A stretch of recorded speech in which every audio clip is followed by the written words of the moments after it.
Greetings, Patrick here, 8 Questions With. Welcome to the show. Yes, I'm pretty excited here.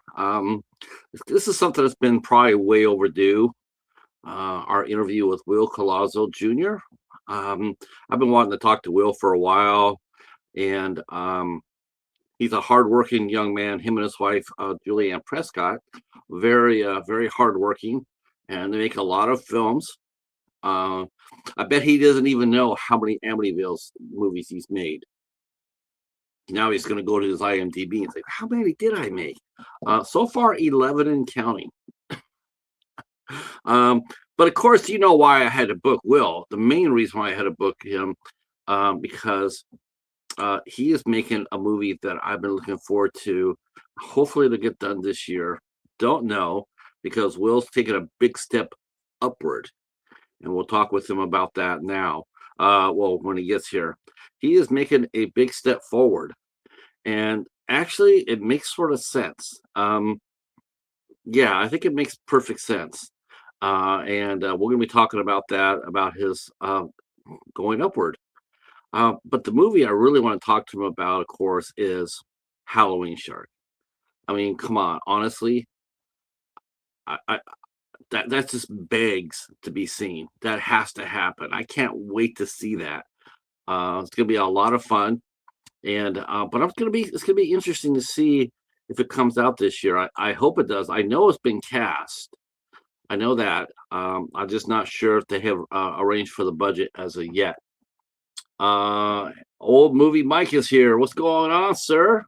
Greetings. Come on in and meet Will Collazo. He has directed over 45 films. Um, he and his wife have produced that almost that many as well. He's written over 35. He's produced over 65. And producing means, in this term, producing means supporting other indie filmmakers. So probably be, through fundraising, which he has a lot of experience of. So filmmakers can actually take advantage of his experience and what works and what doesn't work. Because as we know, fundraising is crowdsourcing is a major way for independent films to be made now. You really can't do it without it. I mean, you can make a short film, but as far as a feature length film, yeah, you need to be able to crowdsource, and that's just how it is. Uh, so we will be talking with him about that as well. Nemesis Beast is here. Oh, okay, that must be Mr. Will Collazo himself. Nemesis Beast. I like the title of that.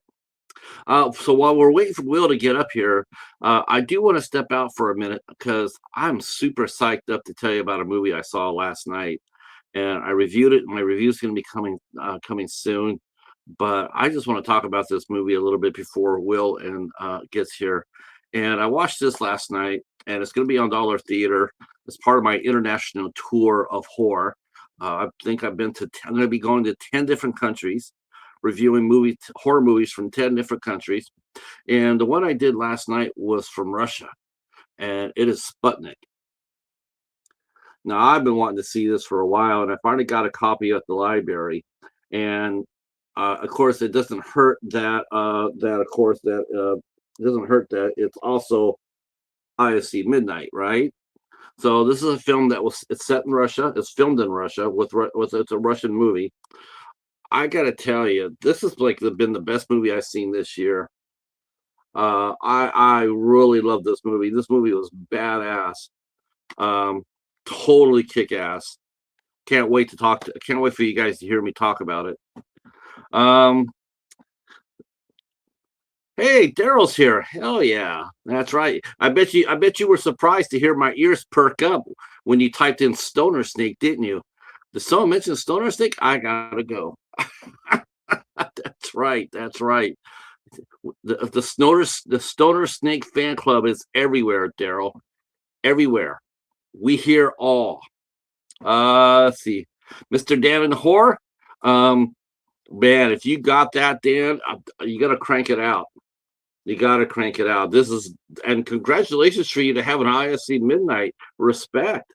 Yeah, because that Sledgehammer horror guy was doing a top 10 A24 list tonight, right?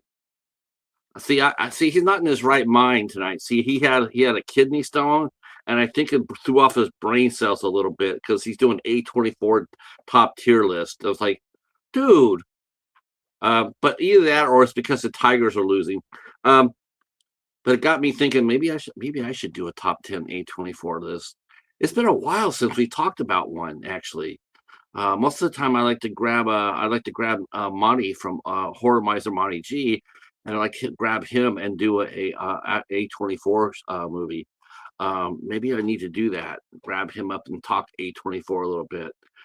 We talked a little bit about that earlier this week. We're talking about Camp Crystal Lake, which is going to be coming out soon, and I just like I said before, what I mentioned before, all I see with Camp Crystal Lake is just a repeat of a base motel.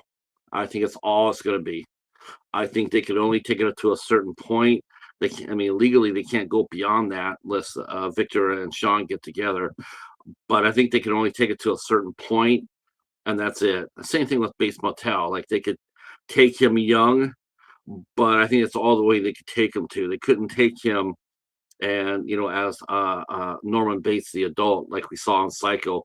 I don't think they had the rights to do that. I know, isn't it weird to think of icons have like shelf, like you can only talk about a horror icon to a certain point, and then you can't talk about it anymore. It's sort of weird, isn't it? Hey Tom, how are you? Yeah, man, I have been loving. Let's see, what do you?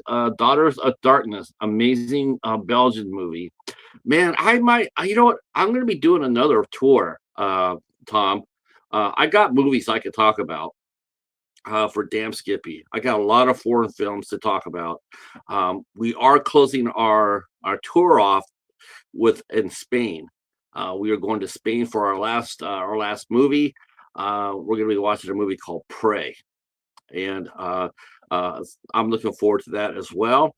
Got that one at the library as well, and most of these I've gotten from the library on this tour. So pretty exciting. It's pretty fun to get foreign films. You just don't get a chance to get them very much.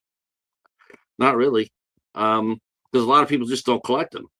I mean, you guys know this. You guys have seen plenty of haul videos. It's pretty rare that someone comes over and says, "I got 20 foreign films." It's pretty damn rare. I really have only seen one person do that, and that would be me. I've done it twice. Guess what I got? I got foreign films. Yeah, subtitles. Um. So yeah, I really yes. Speaking of that, Jerry. Speaking of that, it's awesome you mentioned that. Good segue. Not planned. So we do got some upcoming shows we could talk about. And speaking of Bigfoot, I did bring back my good friend Khalil Neal, a very talented young artist, very talented young man. In fact, he came on the show. Him and his father. They're making a movie called Tennessee Bigfoot. And Khalil has he made a sequel to actually he's made three movies, Tennessee Bigfoot, and I heard rumors there could be a fourth Tennessee Bigfoot, which is absolutely fine with me. We're going to be talking with Khalil here on Friday, June 12th, and he also wrote a novel. I mean, a real novel, like one of those books you go to Barnes and Noble and it's like this thick and it charges you like $40. He wrote a novel. I think he's only 18 too, because he was like maybe 19 now. And Tremaine Trejo did a Bigfoot movie. Well, I'm not too surprised by that because he is master of Cat Town. Um, he is. Tremaine is a lot of fun. He is a lot of fun. He is. Boy, if he can unlock his he's got a lot of followers on his channel. If he could unlock them to get them to start coming to his live streams, Oh, and there is our main man right What there, is Mr. going Will on, Collazo Patrick? Jr. How are you? How are you? We are going to, you know what? I am looking forward to this because you and I are going to have a no holds bar talk. Let's do it. Um, yes, yes, and I'm going to say right up front, there might be some people whose feelings are hurt, and if they are, So, oh well. I'm not apologizing for it. Not apologizing for it. Of course, the big reason, like I mentioned before you got here, the big reason we had you on, of course, is Halloween Shark. Oh, Halloween Shark. Me and my friend Eric from Hey Internet, it's Eric. We do a Shark versus Schlock every year. Shark Oh my movies are God. life. Speaking of Yes. sharks, my Lionsgate shark movie, Amityville Shark House, was just announced, and it's released worldwide digital on June 30th. Did you see the trailer? It just got dropped like 3 days ago. You know It's what? I was going to wait till you got here before I mentioned that yeah. because that is a big step upwards. Yes, it was a lot of hard work. It was 5 years ago we shot that movie. It took that long for it to get released. They have so many releases that it's really backed up. I have to do something first because I promised somebody. Uh, Sure. quick ad. My buddy Isaac Cantu dropped the coffee line, Mudline Coffee, Espresso Blowout. Can you see it? Nice. I just had some and I am like geeked to the gills with it. It is so good. Um, it's amazing. Isaac, we love you. The coffee is amazing. I just had a cup. I am Jack. Let's do this. Yeah, if you want to send the host of the show a bag, I have a cup right here to pour it into. He So, will you know, contact you. He'll get in contact. Get in contact with Patrick Isaac. He's watching now. He should be watching right now, and hook him up with some Mudline coffee. a fellow filmmaker is in the house, and he knows me pretty well. Daryl Hook.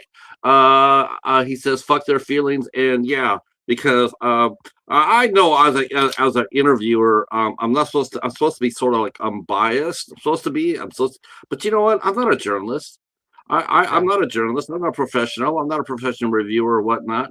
I just comment on things that I see. And what I've seen, you know, when I got pissed off, and you know what I'm talking about, Hmm. you know, when I was watching and reviewing Wopzilla. If you guys missed that, I'll put that in the link down below. You guys can hear my review about that. I just got so pissed off at that because I just hate the idea of actors being exploited. Yeah, me And too. it Me just too. seems, yes. What is this? You know, we're gonna start off right off the bat. We're gonna be swinging for the fences here. But what causes that? I Well, mean, dudes, you must see it. You must see it dude, here. dudes are dudes, and they want to get laid, man. It sucks. I'm not saying me. I'm not like that, but it's just the way it is in life. And dudes, some guys just want to exploit that and see naked, hot chicks. I guess they don't have the opportunity in life, and they just want to exploit it as much as they can, and they use films as a way to do it. It's been around since the 80s.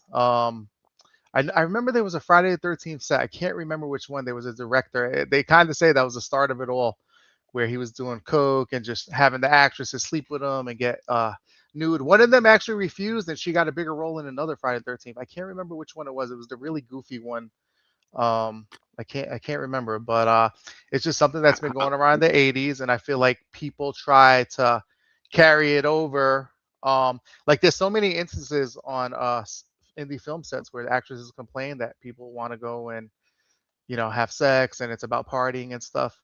We're different. We're there to work. Everybody gets Yeah. respected. We're professional. We don't play around, man. I went to film school, and that's the first thing they drill into your head is to respect your actors and take care of your crew. So I don't know, man. To each his own. Some people like that, and they part of that's not me. I do everything with integrity, and that's how I live my life. So that's why some people don't like me. It is what it is. No, I guess what really gets me is like not only are they you know sexual pigs, and Yeah. but they don't even attempt to make a movie. I mean, they just make piles of shit. It's like, gee, I mean, if you I mean, and that's what really stings because you sit there and you look at a good talented actors, Hmm. and they get stuck in these god awful productions. The least they could do is actually make a movie that's worth something. You know, like you can sit back there and laugh at it, or Yeah. it makes sense. Or at least it's there. But it isn't. It's just absolutely. I'm going to make graphics on my Atari 1200 here. Look, I made a movie. It's like, uh, Yeah. yeah, it's just horrible. Um, does this seem to Well, be that's like smut. There's no art to it. It's just exploitation. It's smut, and it sucks. It yeah, is what it is. You know, I had to do it a couple times because it was actually in the contract from the producer, like earlier in my career, and we try and get away from it. I did it recently in a slasher film I did because the actress was a older actress, and she requested it, and she said that's what her following wanted, and I mean she's like older, older. So I was like, all right, just let her run wild and do what she wants in the movie, but the ads are against it. Like stuff is getting pulled down from Tubi. There's really no reason to do it. You could just go watch porn if you want to see that stuff. I like good stories. I like action. I like gore. I love horror. I love scares. I'm just from a different thing, and is that I have a hot wife too, so I don't need to. I don't get yes, my that's right. Yeah. I don't get my jollies perving on women. So I don't know. No, no, you don't have to worry about that. I mean, Yeah, your wife is and she's a very good actress, she's a very good and actress. She's very she works very professional. hard. She busts She her works butt. very hard. Yep. She works very hard at it. And Yeah. let's see. Is it okay? Yes, please do. Please do, Jerry. I appreciate that. I definitely would appreciate that. And share us out if you guys in the chat. If you guys want to share us out, that'll be awesome as well. And we're talking about we were talking about Bigfoot movies. Because Bigfoot's a big thing here now. I I actually don't know have how. one in production right now. I'm working with the legendary Evan Jacobs, and he's doing Backrooms Bigfoot for me. I think he's going into production for it next month, so that's going to be a lot of fun. He's going to be shooting it. It's going to be really cool. Really excited. Now, Lionsgate, let's talk a little bit about Lionsgate for a minute. So your movie got picked up. Yeah. Now, that's congratulations again on that. I know how much that means. But let me ask you this. Now, you're known for being a micro budget director. You make a lot of movies that Yeah. are micro budget. Okay. Do you feel pressure now? Now that movie's been picked up, Lionsgate now is looking at it. They're going to be looking at all the numbers. Yeah. Plus now you got people on YouTubers now Hmm. that are now creating their own breaks. Curry Barker, Mark Plyer. I mean, there's others Oh that are coming. yeah. If those You doors feel the open, pressure now? no, because we actually made that movie for Lionsgate. It was already made for them, so it was all contracted. The executives came on set. That's when I felt the pressure. I never get nervous, but I was so nervous because what if they're like, oh, he doesn't know what he's doing, or this is a shit show. But we did it the studio way. We rented out all these studios and locations. It was an amazing shoot. There was no issues on the shoot. And they showed up and they had a good experience. Everybody was professional, and they said they're going to take care of it, and they invested a lot of money into it, as you can see with the promotion and everything. And I think it's going to be a hit. It's actually a really amazing movie. I just watched the screener they sent me. Finally, I haven't seen the movie in 5 years. I saw like a early cut of it. It's amazing. It works really well. Sean was amazing in it. My wife Julie was amazing in it. They're the two leads in the movie. Has some crazy gore in it. There is nudity in that one. There's some male nudity, and there's some other stuff in there. Well, But if you show the ladies, you got to show the dudes. That's just all yeah, there is to it. exactly. But it's a scene that you're definitely gonna remember. It's a prosthetic or a prop or whatever. But there's some crazy kills in there that people are gonna talk about for a long time, and it definitely has like greasy strangler vibes like that. It has, it's very weird and quirky, but it's very well done. We worked our asses off, and I'm really proud of it. I think it's one of the best Amityville, spin-off films. It's definitely the best one that I made, and definitely the best indie one that I've seen. And I could stand by that. It's definitely the best indie one that I've seen. It's really good. We did a great job. Now, this obviously, is this safe to say that for Amity Shark House, is this the biggest budget you've ever had on any of your films? No, this budget was 30,000. We did Scream Bloody Murder, which is coming out with Lionsgate 2. That was like 70,000. So hopefully they release that this year too. That's been delivered for a year now. So hopefully they release that one too.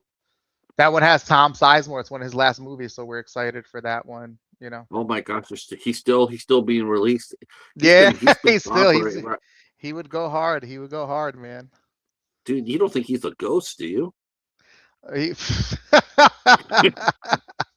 I got some stories about him on set, but he Oh was, my gosh. I got some stories. Um, I'll keep those between me and you. I'll keep those off the air. yeah, He's a legend. that's a sad thing though. In actuality, when he passed, was it was one of those things. That was not, I know I saw a lot of people were making snarky comments, but I really felt that. That was just such a regret to see because Yeah. he could have been one of the great ones. He really If you was go one of the back. great ones, and it just happens to a lot of people. Oh, is that my boy Cantu? What's up, Isaac? I see him in the comments. Um, Oh, all right. that's the coffee, Let's, let, Mudline Coffee. Put the oh, link, that's the bro. coffee. Put the That's link. right. Show us the bag again. Isaac's Mudline Coffee. I just had Yeah. espresso blowout, and I am like so feeling good right now. This show is sponsored by the coffee guy, Isaiah. Let's give it up. Yeah, Yep, coffee. Isaac Cantu. Isaac, is it Isaac or Isaac, Isaiah? Isaac. Yeah, he was just he Isaac. All just right. he just shot with us last week. We did Clown in a Cabin, and he acted and helped with crew. He was amazing.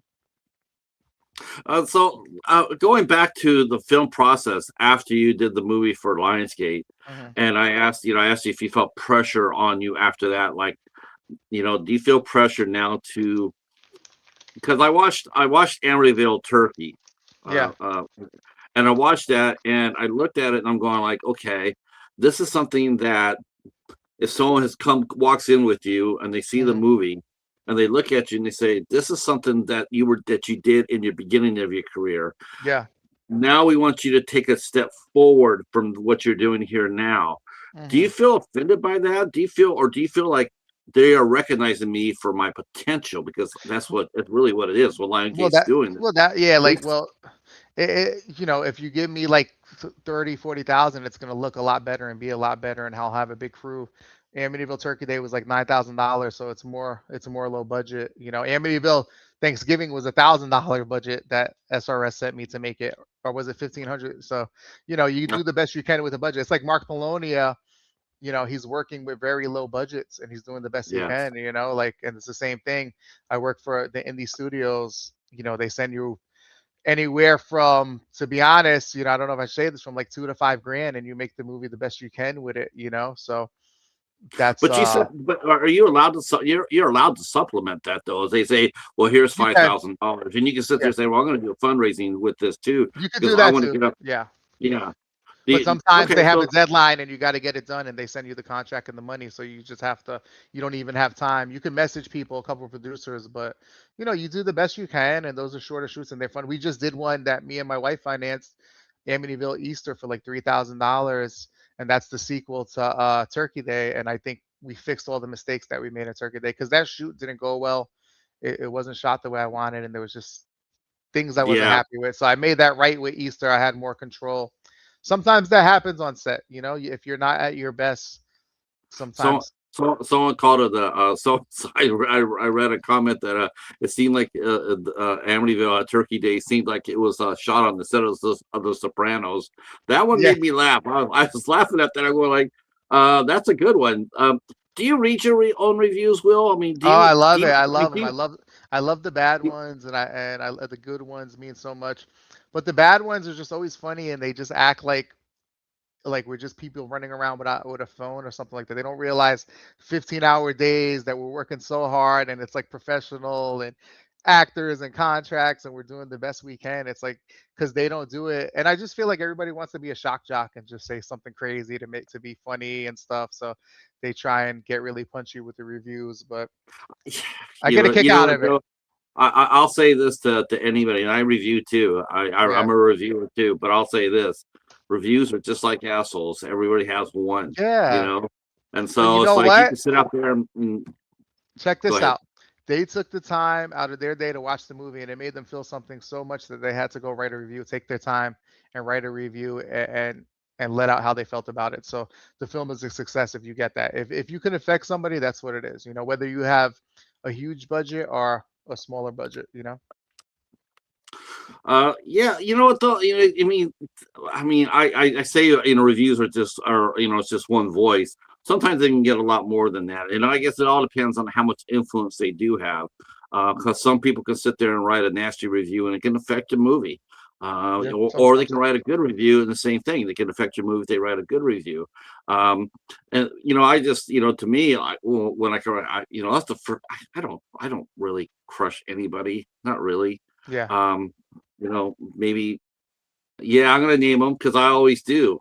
Just that Like one Dustin guy. Ferguson. Dustin. Oh yeah, yeah, and Mr. Thomason. Oh Lord God. I never thought I would ever say this. When I did a review, I reviewed Cocaine Cougar on Mhm. Dustin Ferguson, and I sat there and I said, I don't think I'll ever see anything worse than this Yeah. until I saw Watzilla, and then I'm like, how does this work? How does this work that it, things get even worse? Um, and it's like I'll say one I don't thing. I'm know. not gonna I'm not gonna name any names, but that person, Names. his output is like insane what he does and stuff. It just sucks that he's not like a very nice person and he has so much beef because if he was at least like a nice person and a cool guy and didn't do some of the tactics that he does, you could be like, all right, he tries his best. The films are trash, but you know what I'm saying? At least he's a cool You talking guy and about stuff. Dustin? You talking about Dustin? Yeah, I'm Yeah, not saying no names, because I'll say it for you. I've had issues with that person in the past. But you know. Now, how does that work? I've asked actors this too. Well, I've asked them about how they stay together, how they connect, how they stay friends, and but it's a competitive fucking business. So, how hard is it for you to maintain friendships with fellow directors and producers? Is it a it's got to be a really thin rope, No, as it's far as that really goes. thin. Mark Yeah. Polonia and Phil Herman are the only ones that I keep in contact with. I'm actually sad. I was supposed to go to Texas Frightmare and hang with Mark, but I got sick. I got some food poisoning. And then I was so exhausted from the shoot. I was gonna try and go Sunday. He was already gone. So next year I'll go. I got press passes, so I was excited to go. But sadly, I couldn't go. Next year.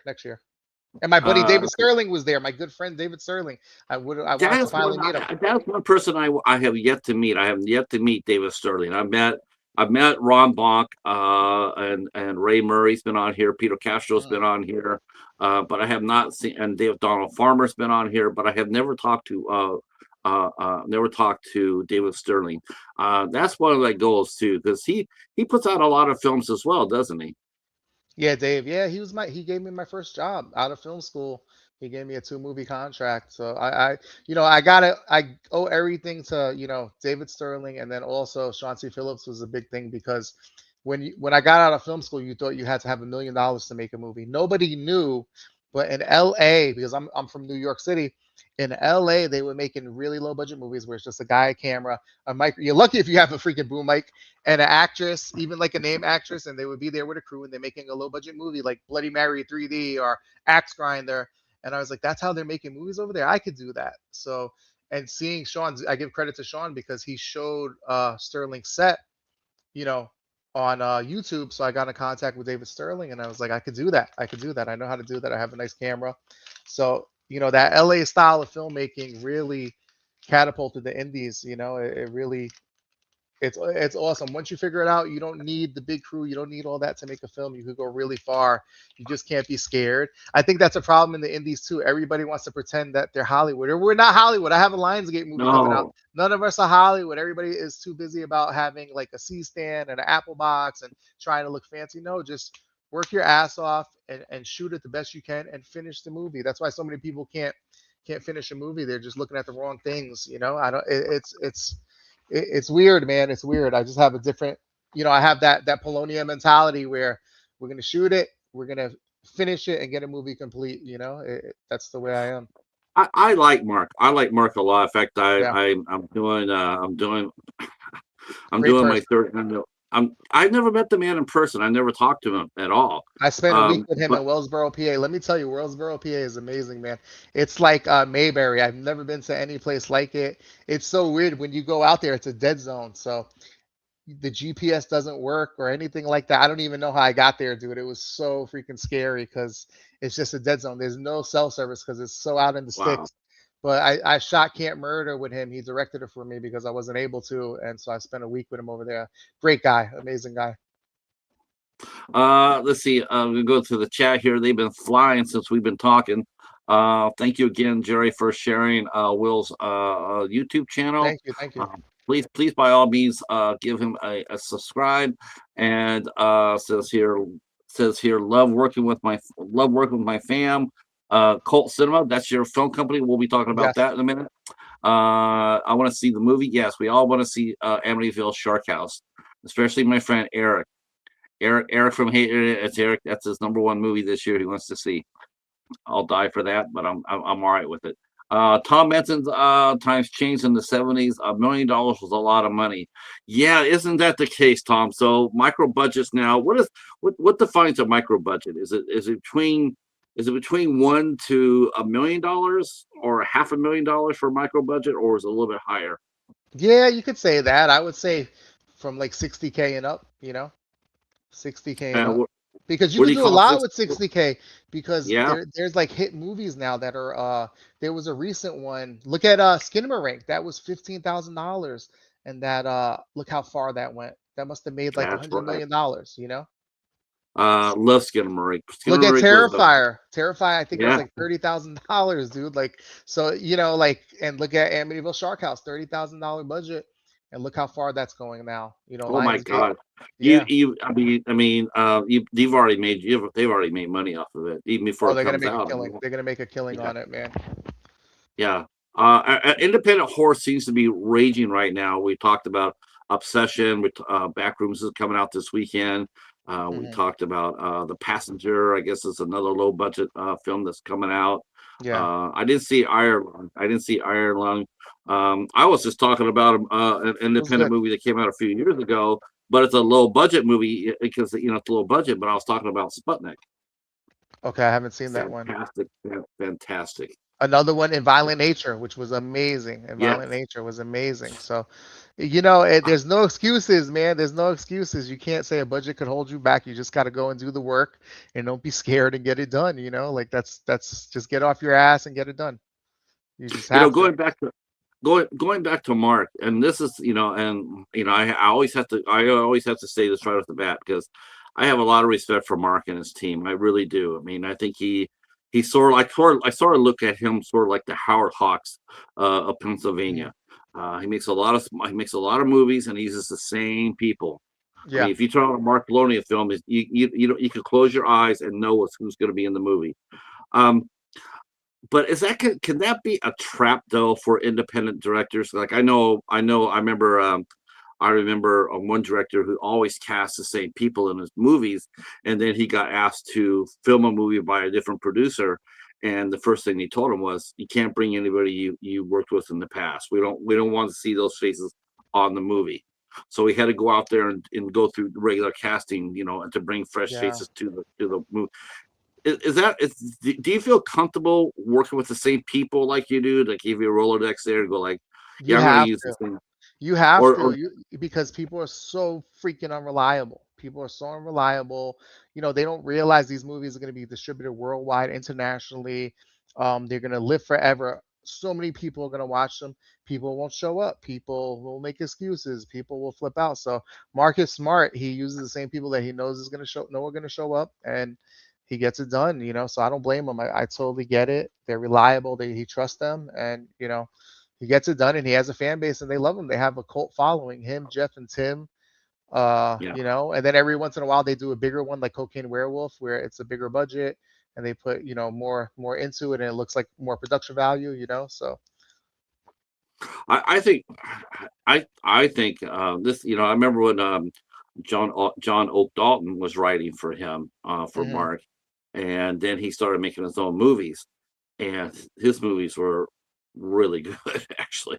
Yeah, I've Um, seen a couple. yeah. He's pretty good. He's pretty good.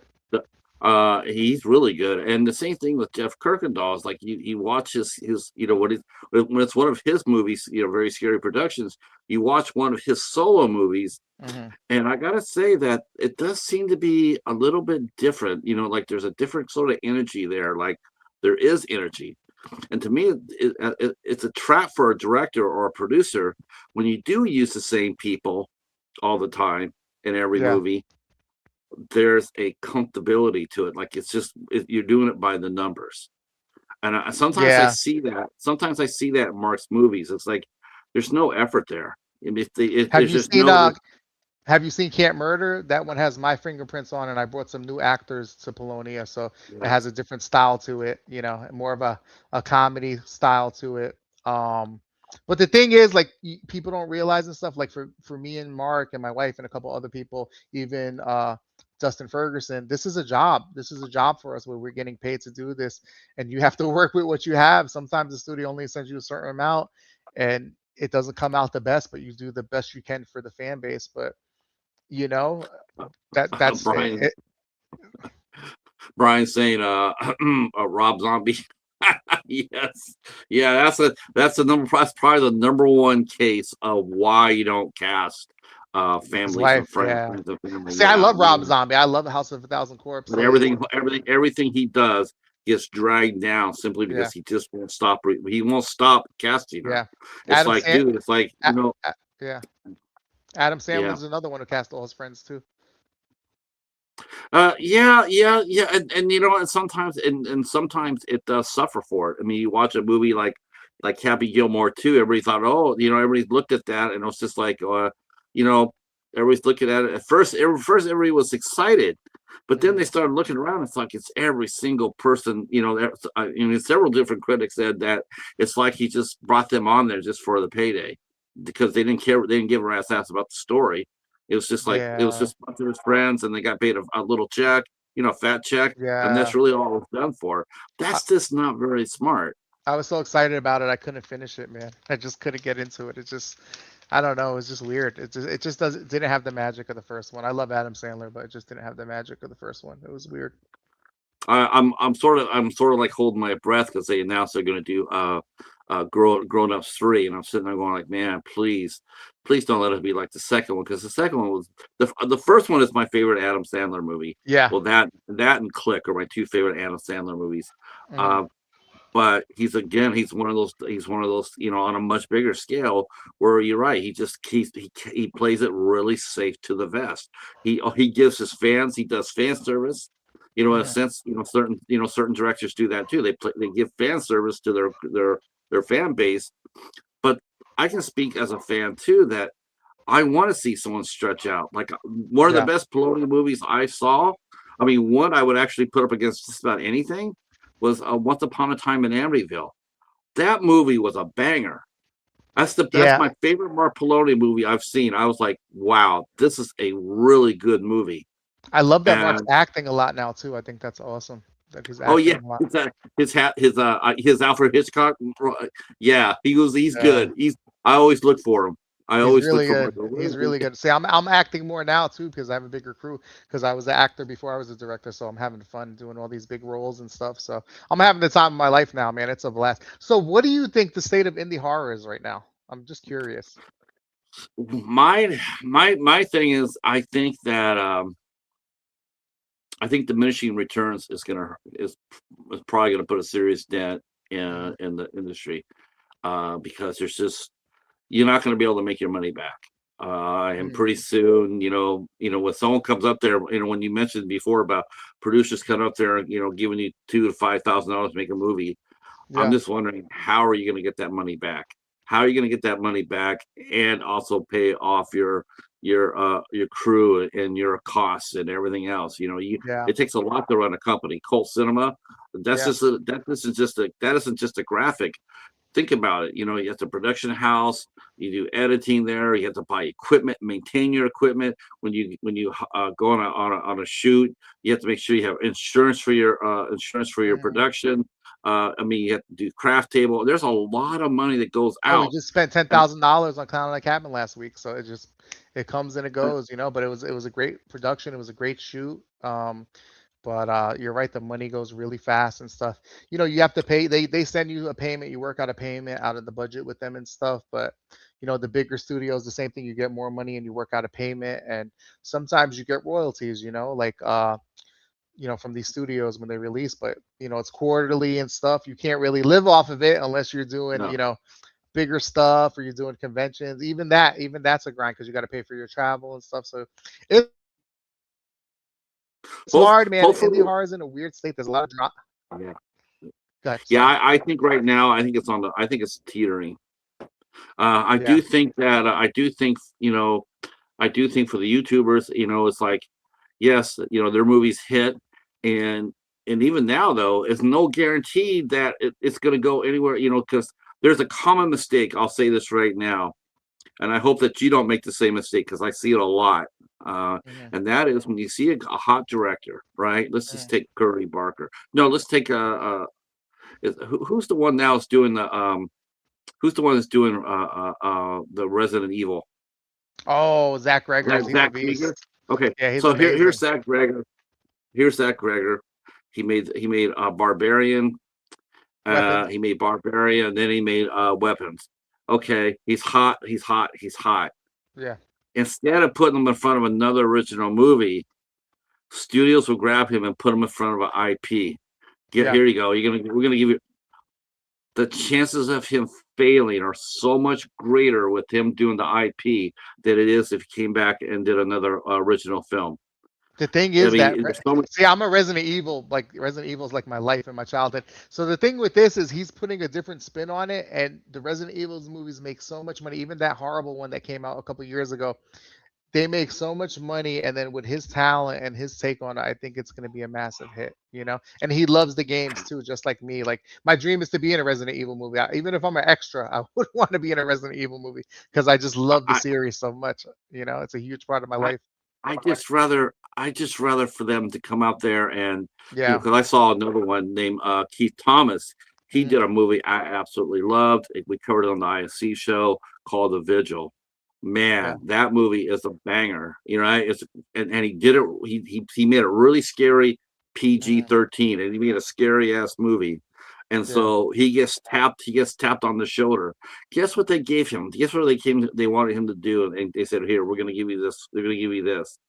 They What? gave him that. They gave him Firestarter. Oh yeah, yeah. That was a hard one. Yeah. It was yeah, it was yeah, it was You know, kind of look at Josh Trank. Josh Trank is the poster child mhm. for directors. To make that one big indie hit, and then their career gets wiped out by a major studio. Yeah, Here we're gonna give you Fantastic Four, and we're just totally gonna fuck it up before you even get here. well, that happened And to Rob Zombie with his Halloween. The Weinsteins tortured him. They harassed him. That witch movie that he did, Salem, what is it? I can't remember what his wife was oh, the lead in it. yeah, the witches. Every more yeah, what is it? The Witches of what? I can't remember. Let's see, what was it? Salem's. I think it was the Witches of Salem. Yeah, Witches of Salem. Every day they had a rewrite where they were all terrorized and stuff. So you never know how a producer is gonna meddle, and nobody wants to make a bad movie. Like there's so many stinkers out there, but you do the best you can. I just want to be a working director, and I would love to Right. retire. I have a career job, that I get paid very well to do it. It's dangerous. I don't want to do it forever. So my dream is to be able to retire, and that's why I do YouTube and TikTok because it brings money in where I could do filmmaking full time. I'm not there yet, but hopefully with this Lionsgate opportunity, we'll be there. They told us if it makes a lot of money, we're going to be making a lot of movies for them. So we'll see, and whatever they give me, I'm going to take and do it and do the best of my ability. But nobody wants to go out there and make a bad movie, but the circumstances No, sometimes you get I just think that sometimes directors, when they get that, they yeah, go ahead and they have that one hit, and then a major studio comes over there and says, here you are, we're scrapping away for 50, $60,000, and they walk up to you and say, here, we're gonna give you a big IP, in that mhm, case, Firestarter. I'm gonna give you like 20, $25 million. Here you yeah, go. I mean, I don't think there's a single director that's been working been working the indie scene. It's very rare for a big director to come up there. I mean, and take money from somebody else and not feel the pressure. The one thing I'll sit there and say that Curry Barker had, and same thing with Markiplier, was the fact that the budgets they had were their own. That yeah, was their money. They funded that money out of their own pocket. $750,000. I think $5 million for Iron Lung. That was yeah, their money that they made from doing the YouTube. So there's no pressure on them. There's not. I mean, not nearly as much as here you are. I mean, yes, it's a smaller budget, but you still when that movie comes out, Amityville Shark House, even though it's 5 years old, you're still gonna be sitting there like it's just got done yesterday, and it's just now hitting the big yeah. screen. You're gonna feel that pressure on you. Yeah. And I'm I excited. just I'm excited. It's going to open a lot of doors and opportunities. But you know what? You can't be scared to say no to. Look at Quentin Tarantino. I forgot what movie it was. sure, He was seeing all the producers about a script. I think it was Pulp Fiction, and they wanted to change this and that. He said, "No, I'll just take my script and I'll make the movie some other way." Sometimes, if you believe in your project that much, you have to do that. If you feel like they're going to ruin, stay true to yourself. But also when an opportunity comes, be ready for it. If you practice at your craft and you work hard, when the opportunities come, you're going to be ready to jump right in there and get it done. There's movies that need to be made by these companies like Lionsgate, and you have to be yeah, professional. That's one thing that kills directors, the lack of professionalism. There's so many directors out here trying to say they're directors, and how can you say you're a film director and not be professional? You think you're going to work on a SAG project or right. any production? That's the number one thing. You're the leader of this thing. You have to have professionalism. That's how you go far. For me to I get mean, this you could. Lionsgate, I had to be top-notch professional. I had to be all my A's and Q's. I had to be on point. So it's like that's the number one thing you need, and so many people in the indies forget about that. It's like, dude, you have to show up and be a professional. So that's the key too. Exactly. Cinefire mentioned. I mentioned I was going to mention this too. When you were saying that, I was thinking about Sylvester Stallone. He was Yeah, the same way. He said they offered him a certain amount of money.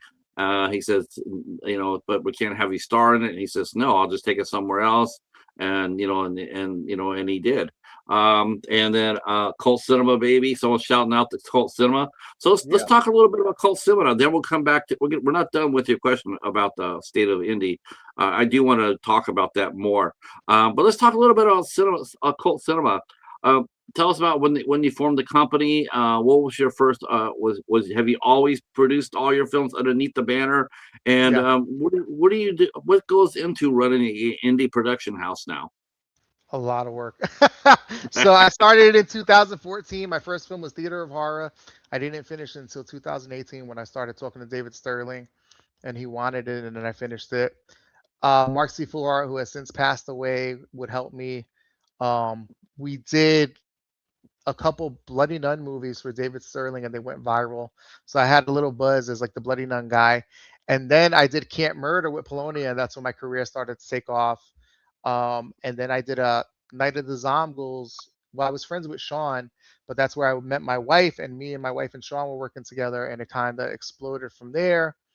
Some things happened, and we had like a lot of haters or whatever and whatever, but we went back down to the How do indies. you deal? How do you deal with your distractors, Will? It's an everyday I struggle. have never heard anybody say a bad word about you. Oh, thank you, brother. It's an everyday struggle sometimes, especially with doing Indiegogo. Like I said, the lack of professionalism. You deal with people, Uh, and when you say no to them, sometimes they get obsessed and they make it their goal to try and like destroy you or hate on you or whatever. We're dealing with it right now and stuff with somebody who was a producer, and he kind of crossed some lines, and we told him no. And so now he's if you look at the trailer, he's putting all these lies in the comments and just saying all these nasty things. And it's like, okay, dude, you're in your 50s and you're acting like this and using fake accounts, and it's like you just have to ignore it and block it out and keep being successful and stuff. Um, right. it's a lot of work. It's just me and my wife. It's exhausting, but we have a great crew. Michael Ultratera and his wife help us. They're part of our team. People like Isaac Cantu help out on set, and we bust our asses, man. I couldn't feel my feet on Clown in the Cabin. The set was so massive that there was a point in the day where I just couldn't feel my feet, and you just have to go through it. I don't have time to have a director's chair and be in a video village. I have to be there getting all the shots because I'm shooting too. I'm also the DP. We have two DPs and stuff, so I just like to shoot. Um, it's a lot of work. My wife was doing the production. She was in the production office, making sure we had a couple people quit the movie due to whatever circumstances. So we had to do rewrites during the shoot, which was really difficult. But we got it done. So just productions, movie sets, just always be ready for the worst thing to happen because anything can happen and anything will happen. The worst thing will happen in every movie, every movie. The only one where nothing bad happened was the Amityville Shark House. We had the perfect LA shoot. We went out to LA. We had a blast. We got it done in, I think, 7 days, and there was no issues. Do you think the budget actually? I mean, for the Amityville Shark House. I mean, shooting in L.A. and having a bigger budget. Does the bigger budgets equate calmer sets? Like the more money you have on a set, it seems like the more money you have on your movie, it does seem to run a lot more quieter. It's like when you have like $5,000 or $6,000, it does seem to be a lot more tension, a lot more problems come up because you just don't have the money to fix it. Yeah, Is that safe to say? some of the bigger sets are absolute chaos. Like these Hollywood sets are chaos and stuff. But it depends on who's running it. But sometimes, Right. to me, the small ones, the 3 day shoots, we do like from anywhere from 5 to 10,000. We do 3 to 4 day shoots, and the bigger Wait a minute. ones, Three, are you saying 3 to 4? Who? Okay. So going forward, now she got this first movie, probably the second movie underneath. How long did it take you to do Amityville Shark House? that was about 7 or 8 days. Okay. We shot that. So, The little cheap so, ones, the low budget ones, we do in about 3 days. so the ones that you have money from, the people that give you money, you have to wait 3 or 4 days. Yeah, you make those really fast. I know Polonia does the same way too. But something like Clown in the Cabin, where we did it Indiegogo, we shot it. I think it was a total of 8 days because it was a bigger budget and stuff. So it I'll varies. tell you one thing. It's all about the budgets, man. It varies. If Clown in the Cabin is going to look better because I had a bigger budget, not $11,000 compared to Amityville Easter, which had a $3,000 budget, or Amityville Thanksgiving, and then Shark House is going to look amazing because we had a full crew and studio sets, and we had a dolly and top of the line equipment. It's gonna have the best sound. We had a professional sound guy. So we had one of the I best was going to effects say, guys. Will, I was going to say that, that's probably, when you talk about the state of the industry, I think there are certain things that you definitely could control. Yeah. Definitely. Especially they want you to make the movie. And the first thing I would tell, I've never made a movie, I've never shot a single frame of Hmm. my life, but I will tell you this.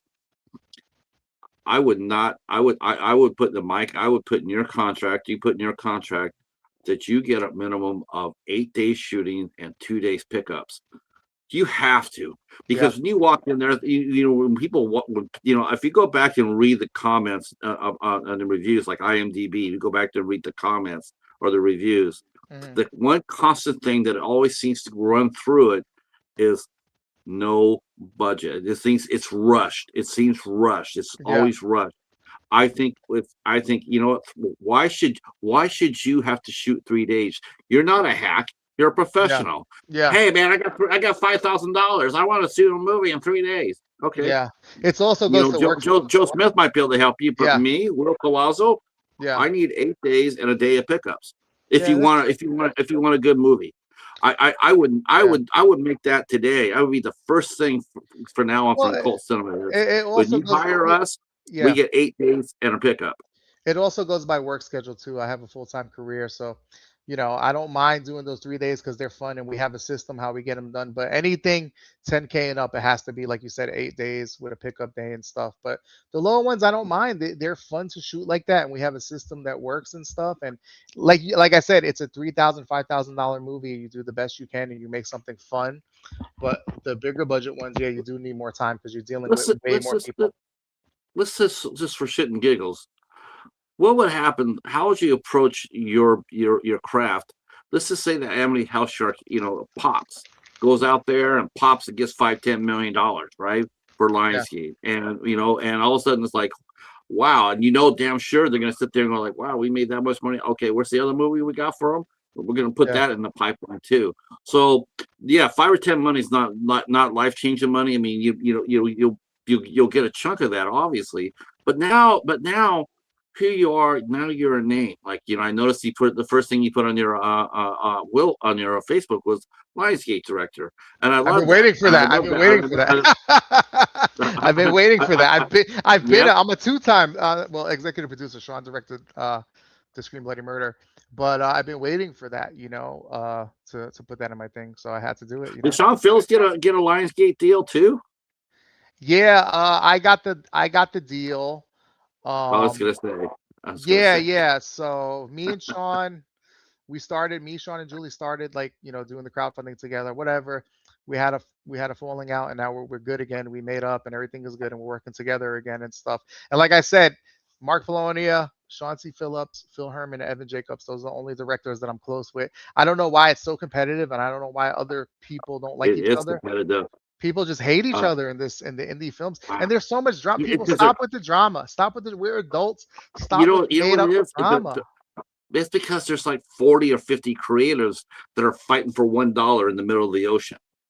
You know, That's yeah, I that's what it guess is. so. I guess so, but it's just there's so much made up stuff and drama, and it's like high school, and it's like, dude, if you work your ass off, you can get a Lionsgate deal. Lionsgate came to us. They came to us. They loved the idea so much they came to us. They even wanted Amiable Karen, but they turned it down because Sean Phil he didn't have enough time because they're so strict. They have this when you do a studio movie, there's differences. Like so, okay, any Yes. studio you do, whether it's SRS, Waldo, there's a thing called deliverables, and that's what you have in the contract. You sign a contract, and you have to get all these deliverables done by that date, or you're in breach of contract, right?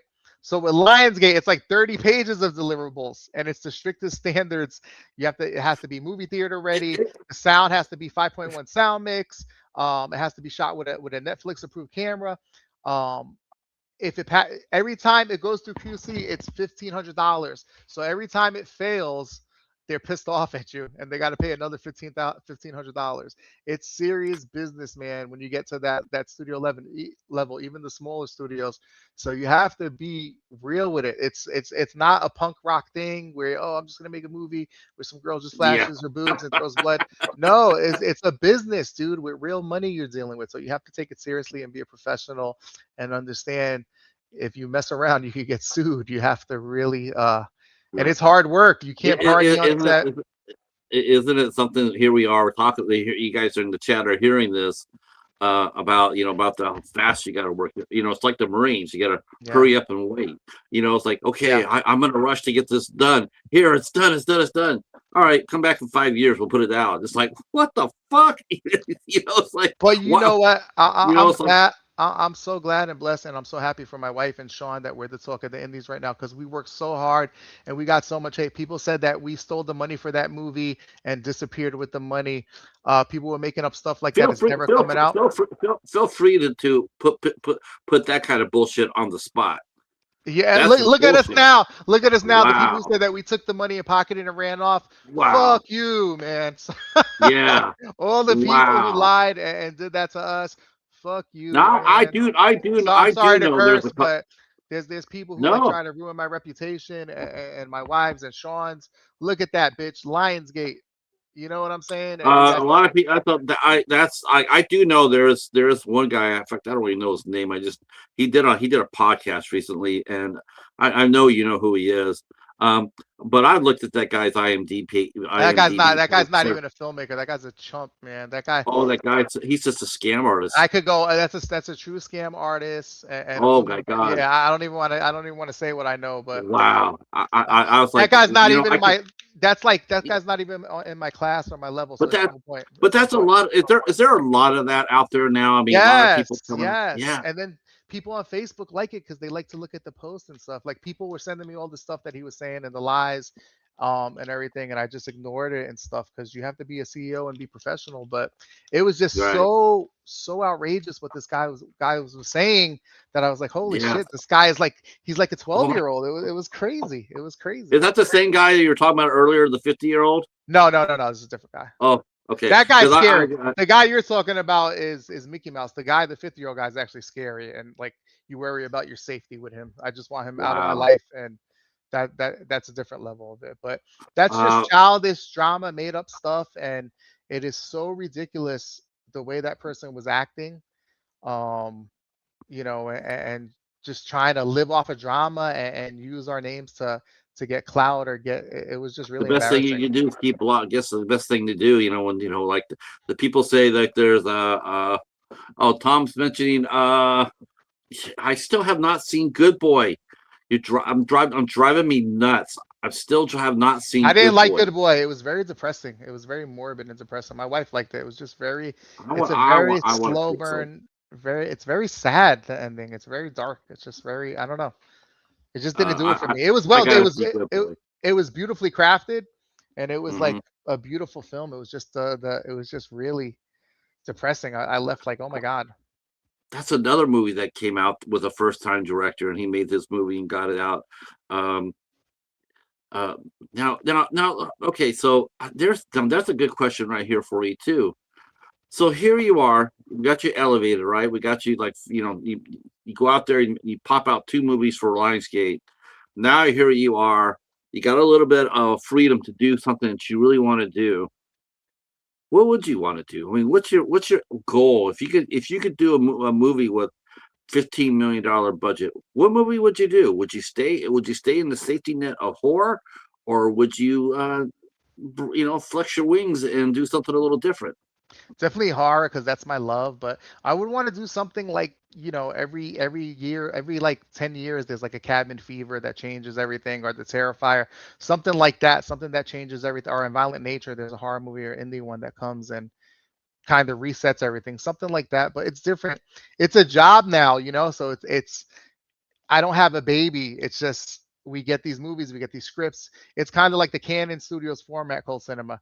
We get it. They somebody sends us a poster idea. We make the script and we shoot it. Our like Full Moon kind of. But we also want to we want to keep the quality up. But it's Yeah, a different you animal don't when want you're to. Yeah, like, I yeah. I wouldn't want to be any part of Canon. I mean, Canon. You saw what happened to them.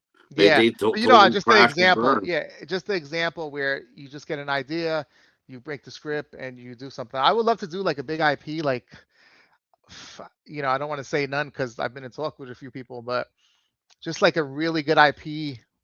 I don't know, like House of the Dead or something. Somebody's doing that already, or Return Yeah, of the you Living and Dead. both. That's a You whole and big both going back controversy. The to it. Return of the Living Dead. That's a whole big mess right there too.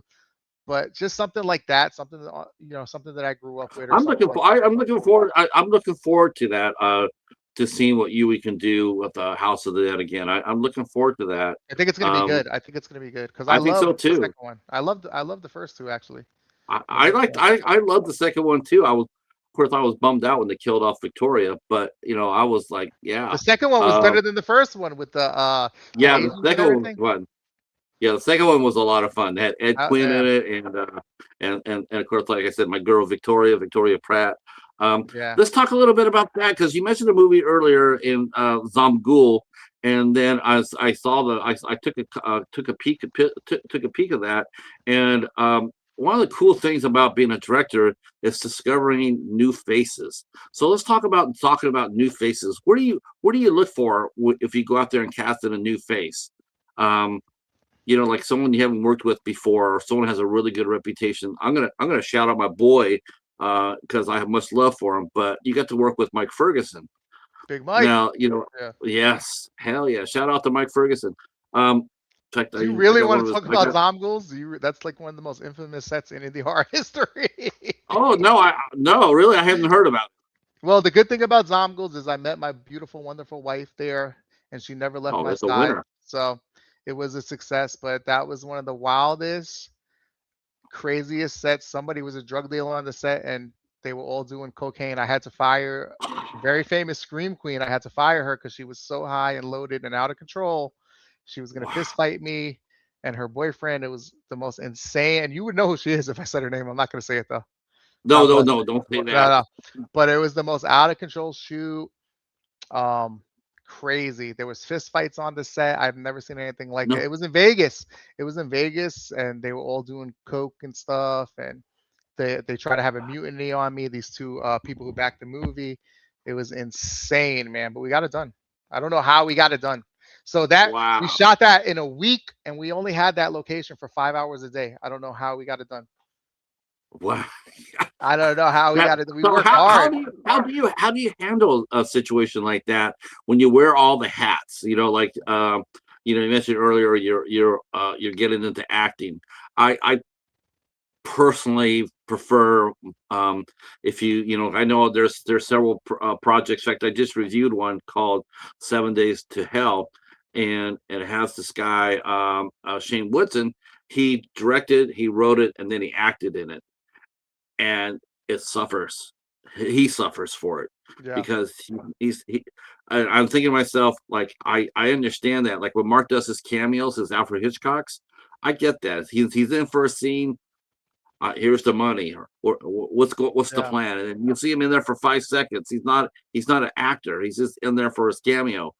I could dig that, but I think when directors, and especially first timers, directors and screenwriters and actors, I think overall it hurts the picture Well, because there's so many hats you can wear. I waited until I had a really big team, which I have now. So now I could take more lead roles and stuff. And really, I think I bring a different set of acting skills. I got years of acting training, so I feel like I really have a high level of skills with my acting, so I could really do a lot of fun and crazy stuff and add to the films and stuff.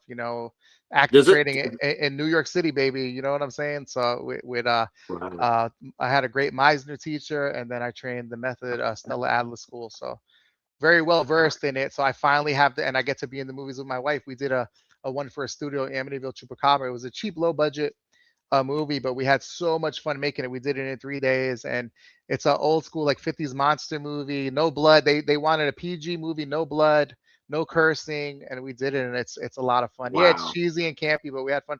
But also like that movie that you said about the director, I don't remember his name, who did all that.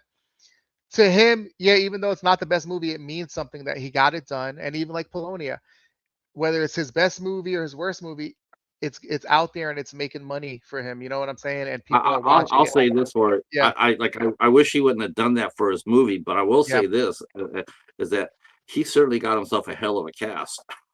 yeah. That cast was really good. The actors he had, and that included our boy Mike. Mike was in that one too. Mike is a total And pro, man. Mike Ferguson's he's a character, man, and yeah, a wild man, but he's a total pro on set, man. yeah, He'll he's very everything you tell him, professional. he won't ever challenge you. Every direction I gave him, he He's listens very to me. professional.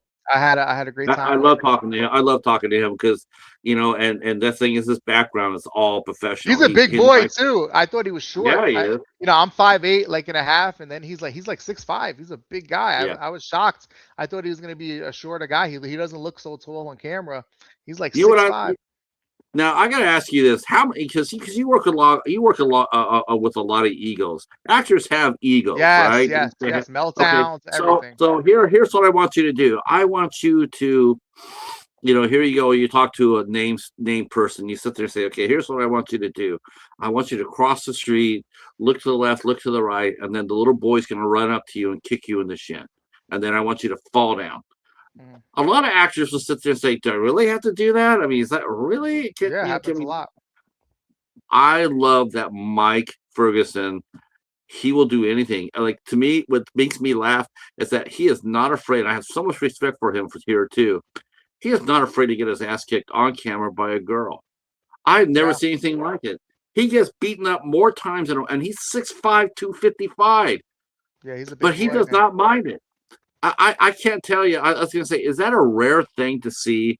Do you have to talk some actors into doing scenes like they're not comfortable doing? I mean, outside of nudity, but I'm talking about like Yeah, it we happens a we lot. went through the It happens a lot. Sometimes they're not in the mood, but you just, man, I'm a New York City alpha, man. I just get my stuff done, and it's like if we're gonna butt heads, I'm gonna, you're on my set, it's my house, and we're gonna get it done, or we're gonna have to figure something out, or we're gonna have to replace you. I'm not gonna let, the production comes first. I'm not gonna let somebody, depending on if the only time we stop it if somebody's hurt or you think they're gonna get hurt or they don't feel safe or something like that. But if it's right. a safe situation and they could get it done, with the job is going to get done. The job has to get done. But that's why you love working with people like Mike. They won't complain. They'll do what they have to No, do. But some people are going to be difficult and challenge you, and you have to rise to the occasion. A lot of directors get bullied. You cannot let you cannot. You got to stand up for yourself, and you got to say no. You can't be a nice guy in this business. You cannot be a nice guy. Be nice in life and everything, but when it comes to business, business is business, and you have to be tough. And sometimes you got to show your fangs a little bit and get it done. And that's right. just the way it is. It's just it's a business and it's a power struggle I sometimes. I think sometimes the more again it goes down to budget. I think the more budget you have, I think I think it's a little better for you. The more Yeah, to always. me it's Yeah. like my point was is like if you pop, let's say the Lionsgate thing pops, are you going to hold back now to do a movie that's worth your time and effort? I mean, you're not going to go back to doing the three day shoots. I mean, you are now like I don't see Zach Greger doing that. I don't see Yeah. Curry Barker doing that. I mean, when they're paying me, when they're I don't paying, want to see. I don't want to see you do that. I don't when want to they're see you paying do me, that. when they're paying me a lot of money like that, yeah, of course not. But if a studio Right. comes to me with a cool like series or something like that, yeah, I would do it in the meantime because it's work and it's still getting Right. stuff out there. And those are the most fun. Those short shoots are so fun, man. You have a blast on them. You don't have the pressure and the anxiety of all that. You rent out a location. You do like one or two locations with a small cast and crew, and you have a blast.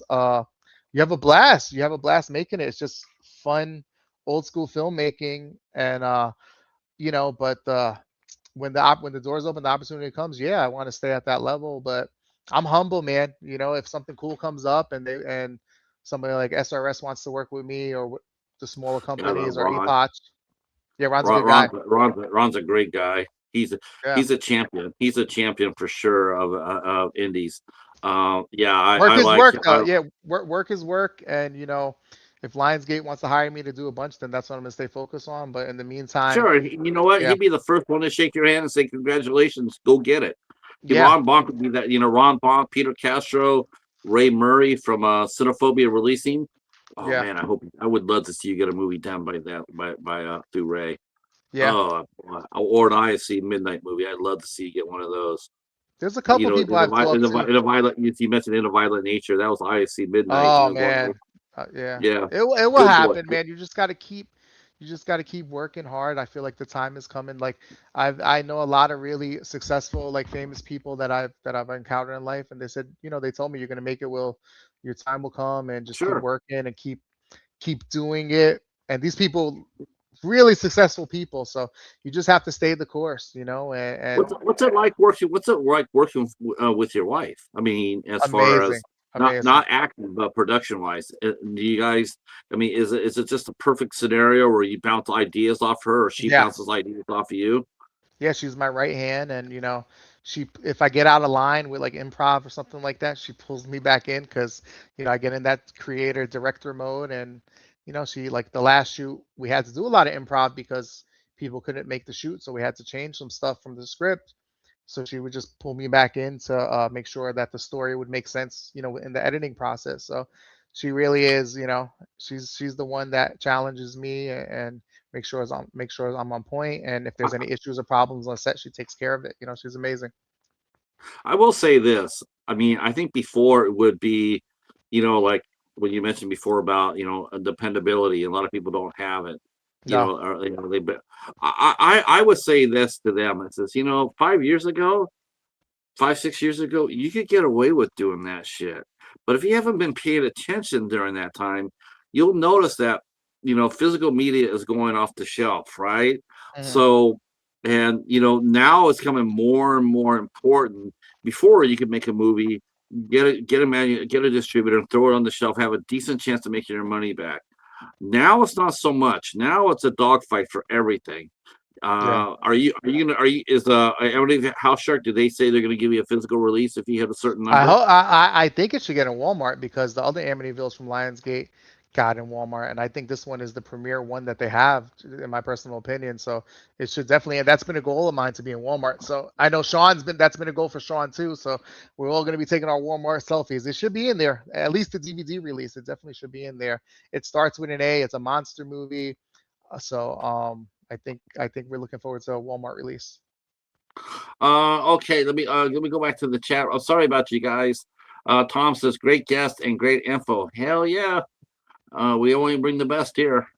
It says I've noticed it's usually indie horror that changes the game. Yeah, it does Yeah. because you can do it cheap and you get a fast profit. I mean, Bloomhouse, they grab movies, they price them out between $8 to $12 million.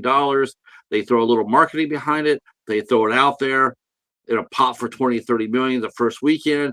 The next weekend it'll pop for like another 12 to 15. They made their money hands over fist. On to the next one. But think Um, about it. It's like cookie cutter. You don't want to make a cookie cutter. Me and no. Sean call this where it's overproduced crap. It's just terrible. It's unwatchable. It's boring. You have to have some kind of style and art. Even my most low budget movie has my style to it, where you find something in it. And there's a couple bigger people in Indiegogo. I don't want to say their name. Um, I don't even think they're around anymore doing stuff, but their movies were all like that. It was just overproduced and not watchable. You know what I'm saying? So at Hmm. least with Amityville Shark House, you're gonna see style, you're gonna see filmmaking, you're gonna laugh, you're gonna see some crazy death scenes and gore in there. Um, will I direct rom? Yeah, I'd love to do a rom com. I love the old school rom coms. One day. But comedies don't make that much money, so it's hard to do them. But No, that's the problem. If you go on Netflix, there's 100 horror movies, and a lot of them are dog crap because they're just overproduced crap and there's no style. So I think that's a big thing. Like he said with the indies, you have to like this new one, Obsession. It has a really cool style. It's the monkey paw concept to it, and we're going to see that tomorrow. Me and my wife, we're really excited about it. Mortal Kombat. I just saw Mortal Kombat 2 this week. I was so excited about it. It was a lot of fun, but I don't know. There was just something there missing there. I don't know. Sometimes I thought Hollywood I misses thought the boat. I thought having Carl Urban as the lead was really different. Yeah, I liked it. I liked it. It's just something I just expected more. I think Street Fighter is going to be the one that makes me a lot happier. But it got me back into the Mortal Kombat game, so I'm happy about that. I've noticed. I'm looking at the cast for. I'm looking for the cast for. Oh, you know what? My cat is getting sick, really sick here. Hold on 1 second. No worries, man. Oh boy. Hold. Go ahead. I'll read some questions. All right, guys, let's read some questions. What's up, Anthony Chibot? Who's in here? Who's in here now? Mr. Meat Hook. Only dang penises in my movie. Yeah. Hey, sometimes we do a lot of penis destruction in our movies too. What's up, Joshua Maxwell? Tim Baker. For the Love of Horror, really cool name. Rob Zombie. Personally, I don't care about making money. I want to make fun movies. Well, that's how you become successful, Mr. Meat Hook. Don't worry about money right now. Keep making films, and it will come. Just keep building up your name and your resume, and people will start giving you money to make movies. It takes a while. It takes a while to get paid jobs, but it is possible. You just got to work hard and be consistent. Cinefi Eric, what's up, Eric Von Hoff? Missed you on Clown in the Cabin. Hope you're feeling better. Um, what else? What else? What else? The Soulless Trench Coat. That's a cool name. Yeah, in the future, I would love to do like a comedy movie. I love Will Ferrell, um, Adam Sandler, actors like that would be my dream. My dream is to be on set with Jean-Claude Van Damme or Steven Seagal, people like that, man. That's when I know I made it. Or Mickey Rourke, I would love to work. Do movie festivals still matter? No, movie festivals really don't matter unless they're Academy Award qualifying, like Cannes, stuff like that. But they are great for networking if you're starting out and you wanna network.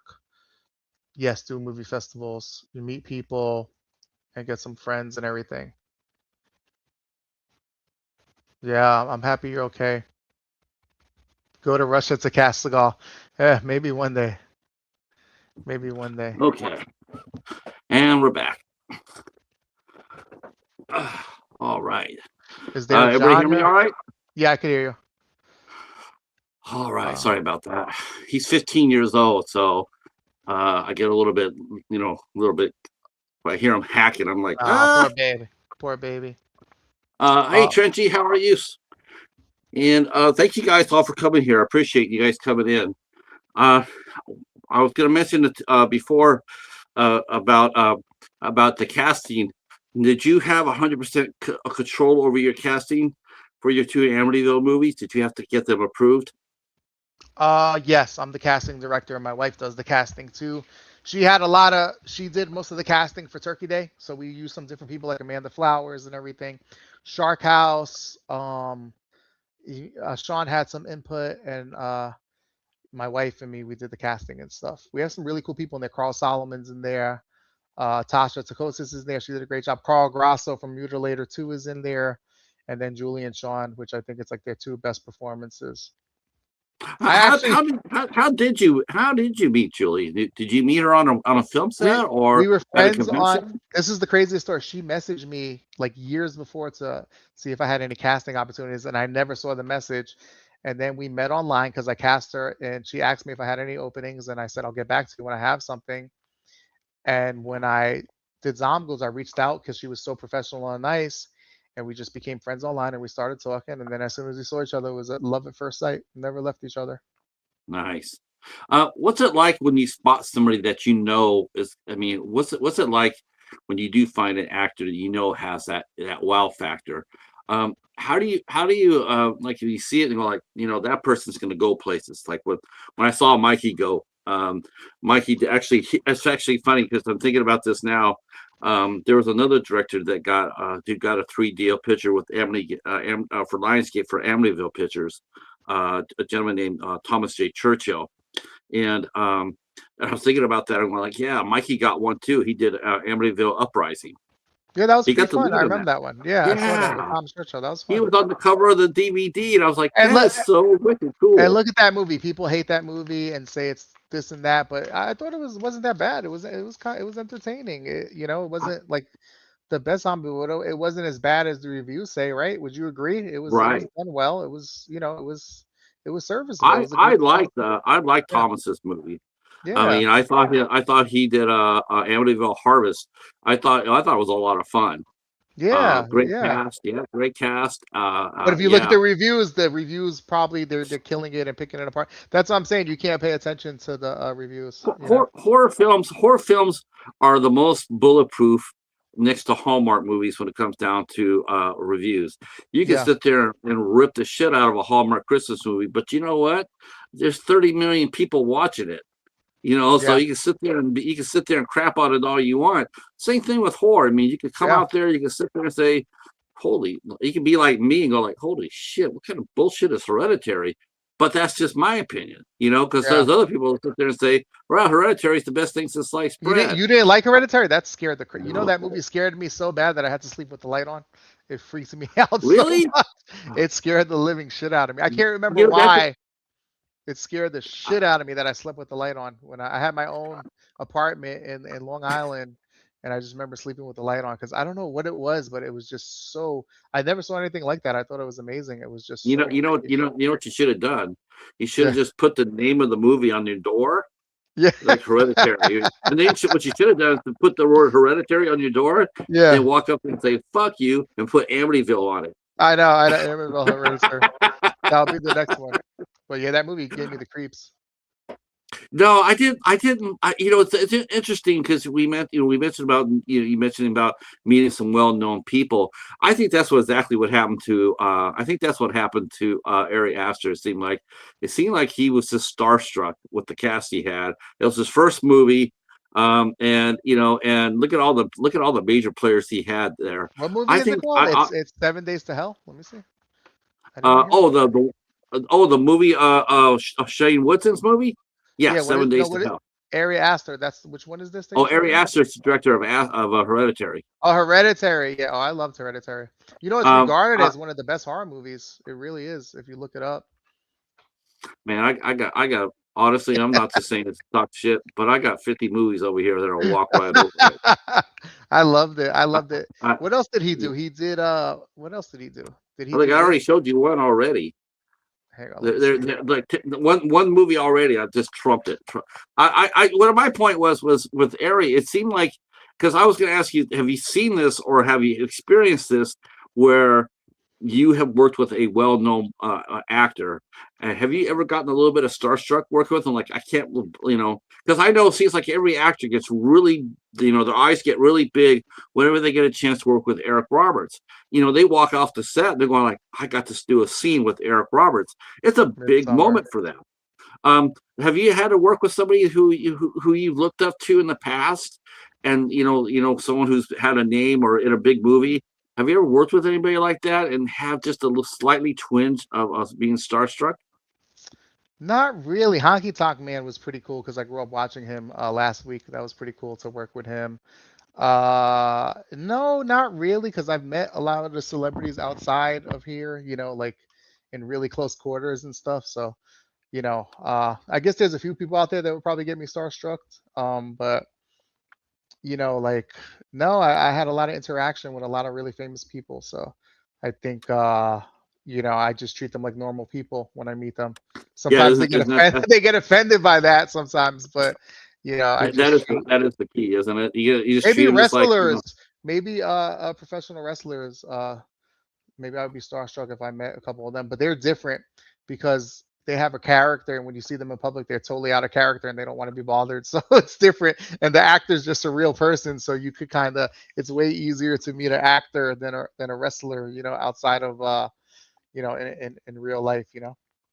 Now you've done conventions so far. So what do you? I mean, you look at you, and on one hand, you look at your IMDb page, and you sit there and go like, oh, you know, this sort of does it depress you to know that looking at IMDb, or do you just look at it like I do and say fuck off?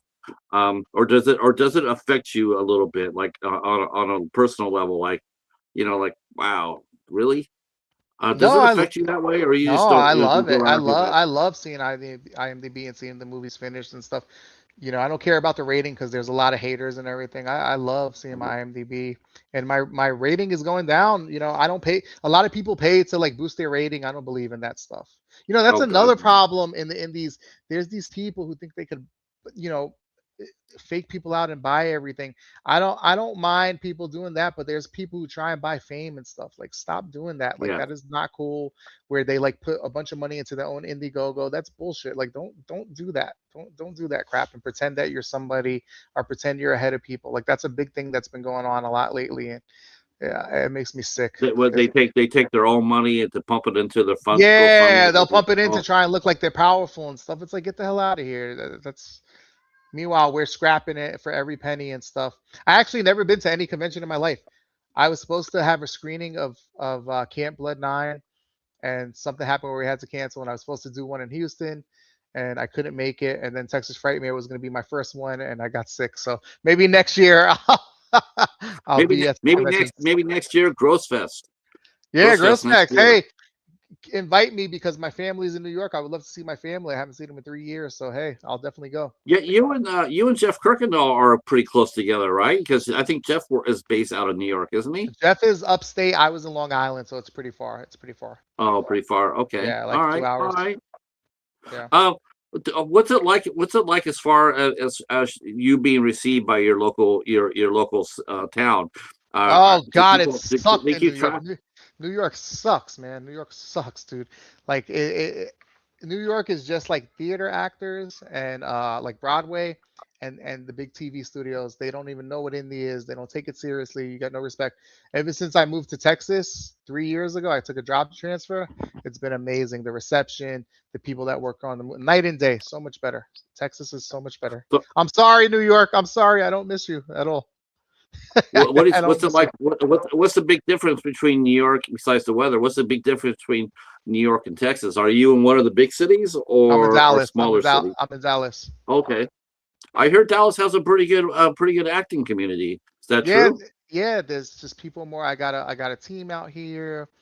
It's just New York just was very hard to make movies.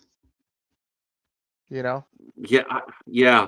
I guess it costs a lot of money up there. It's not that there's not that many tax breaks up in New Yeah, York, it was right? just people just weren't into it. It was so hard to find locations, and here in Texas, it's like wide open. We have so many locations. It's just so much better. Amityville Karen, there's a site that just posted it. There's a really good edited down version, and it makes the movie so much better. I wish I could link it, but just look up Amityville Karen on YouTube. It's like Fear Pics or something like that, and it's a really good cut of Right, it. right. Yeah, I just noticed them. That's what I was watching. Amityville Turkey Day. I was watching that through Fear Picks, and yeah. What movie? If you could remake any one of your movies, that you made, but let's say that this time you got $30 million to make it. What movie would you make, and what would you change?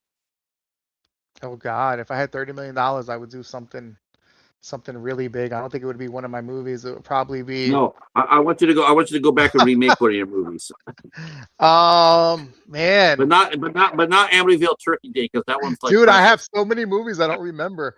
Like I said, I love them all. I got the list of the movies here. I don't mind. Give I me mean, some, give me what about give me a what about list. Halloween? What about Halloween Shark? Halloween Shark we're doing early next year. That's my wife's baby, so we're gonna Oh, shoot that next year. Yeah, Halloween Shark I could do big wait, budget. That'll be fun. Big budget to make that. can't wait. I cannot wait for I can't wait for Halloween Shark. Yeah, that's gonna I've be been like a hearing night. about That's this. gonna be like a Night of the Demons type of thing with that. That should be fun. That is going to be, and also, you're also going to be doing a Bigfoot movie. Now, are you going to shoot that in Texas? Backrooms Bigfoot, Evan Jacobs, Amityville Death Toilet's gonna shoot that for me, and I'm gonna release it. Nice, I'm working with him on a bunch nice. of projects next year, where I'll be producing them and he'll be directing them. He's amazing. He's very consistent. He gets the job done. Great guy. Great guy. Let's see. People are commenting still. Let's A see. lot of comments. Holy It's on. crap. It says it's on Tubi. Is it a better cut than on the Tubi? Yes, it's a Um, better cut than on Tubi. Watch the Fear Pics is a way better cut. It's edited. Some of the kills are edited down, but it's just it moves faster. Um, we made that. The problem with that movie is we made it too long, so it kind of drags. But I really I, enjoyed watching that cut. I've noticed that a lot of indie horror movies. That's one trend I've noticed lately. It seems like a lot of indie films are not doing full feature length films. They are doing like 70-minute movies, 71, 72 minutes. Why Yeah. is that? Why are Well, they cutting the minutes short? a feature of 55 and up is considered a feature. The lower studio 70 minutes is what they usually like, and then Lionsgate has to be 90 minutes, 80 to 90 Yeah. minutes. So it all goes in levels and stuff.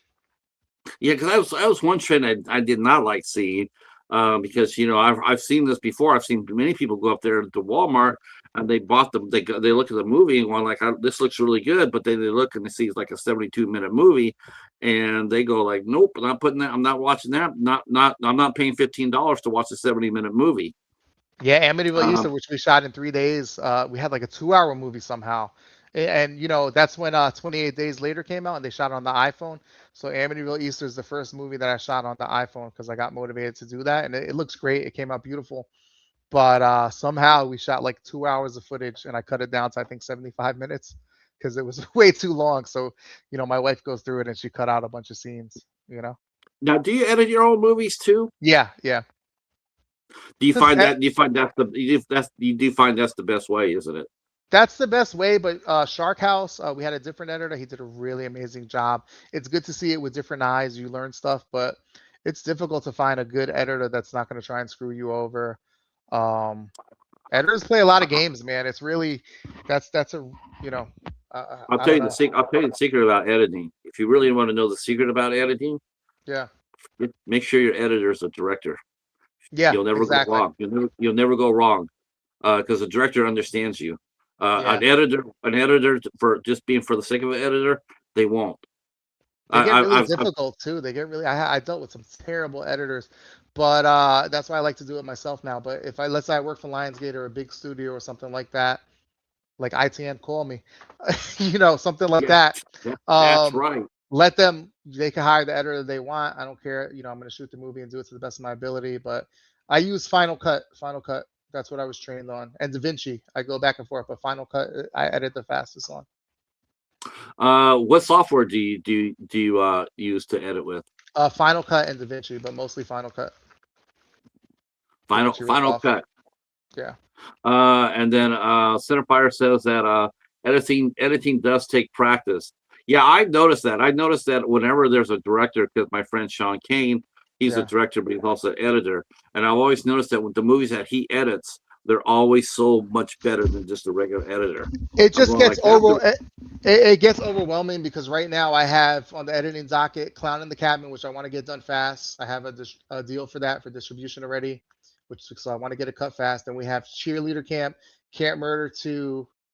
Um, God, what else do we have? I can't even remember. Oh, What Bed else do and you see? Rotting. I can help you out. You got. Bed and Rotting. It's a I'm lot of ready. work. I'm ready. Oh, I'm ready. I was just looking at Halloween Shark, because that's the bomb right there. So upcoming, you got over 40. Did you know you have 47 movies directed? You directed 47 movies, and do you know how many Amityville movies you made so far? Well, let me tell you Or this before you say that. I actually, in Long Island, I lived in Sayville, which was about 25 minutes from Amityville, the Amityville house. So that shot that you see is me and Julie went to the Amityville house and recorded B-roll of the Amityville house. So it's my birthright to do Amityville movies. I live uh, like 25 minutes away. I'll ask you this, and then we'll start thinking about wrapping it up. But I got to ask you this question: does it bother you knowing that people have made careers off a tragedy like this, like the Amityville killings? Does it bother you sometimes in the back of your head that, like when you're talking about Amityville, that the Amityville house or whatnot, that people died, a family died? Does that ever bother you when you're making movies about the Amityville, or do you try No, not to? Do you try to push that out of your mind? I mean that happened, that happened Yeah, before we were born. So I don't yeah. focus on that part. I focus on the Lutz family and their experience with the house being haunted. So I don't. What was the name? DeFeo. I don't really get into the Yeah. DeFeo thing because that was a real murder and stuff. And Yeah. there was a cat in the Amityville Shark House. We called him Ronnie after Ronnie DeFeo. That's as far as we go. But we don't play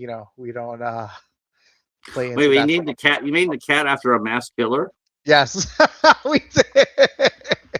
He better, It he was better fucking live at the. He better fucking live till the end of the movie. it was it came with the location. There was just an old cat there and he didn't want to move. So I was like, all right, we're gonna call him Ronnie.